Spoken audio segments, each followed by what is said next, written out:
Jayaprakash Mallik Bharatiya Janata party. आज जो प्रसन्नदेव मंदिर में दीर्घायु कामना करके प्रधानमंत्री नरेंद्र मोदी दीप प्रज्वलन है कौन कहे? भारतीय जनता पार्टी रे जेबेठू से प्रधानमंत्री हेले निज जीवन को सेवा उद्देश्य रे राष्ट्र उद्देश्य समर्पित करिथिबारु भारतीय जनता पार्टी तरफ तांकर जन्मदिन ठू 7 दिन व्यापी सेवा सप्ताह रूपे पालन करा जाउछि। आज तार प्रथम दिन।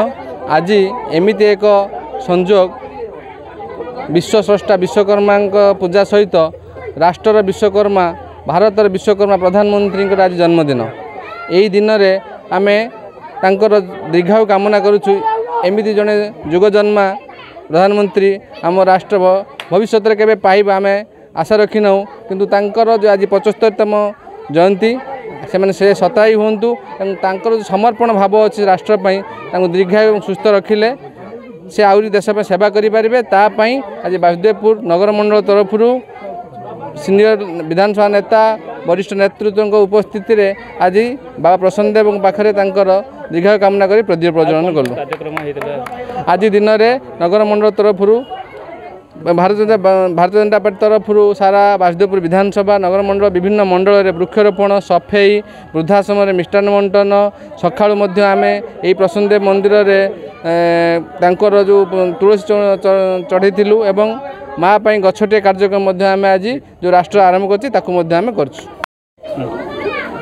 जो कार्यक्रम होता कि कार्यक्रम होता आपण मैंने जानी प्रत्येक वर्ष परी ए वर्ष भारतर यशस्वी प्रधानमंत्री नरेंद्र मोदी जी जन्मदिन को गोटे सप्ताह पालन करा जाए एवं ताकू सेवा पक्ष नाम नामित करा जायछि। आज हूँ तार प्रारंभ प्रथम दिन रे वासुदेवपुर निर्वाचन मंडलीर समस्त मंडल रे किछि ना किछि कार्यक्रम है। प्रथम वृक्षरोपण है वृद्धाश्रम रे फल बंटन सहित मिष्टान बंटन है एवं संध्या बेले नगर मंडल रे बाबा प्रसन्नदेव मंदिर रे यशस्वी प्रधानमंत्री नरेंद्र मोदी दीर्घायु कामना करी से आगु को आहरी यशस्वी हुंतु भारत पाई एमिति काम करंतु भारत को 1 नंबर जमिति करछन जमिति विश्वगुरु होइछन्ति। आगामी दिन में महाप्रभु जगन्नाथ आशीर्वाद एवं भारतवासी समस्त आशीर्वाद तांको ऊपर अछि।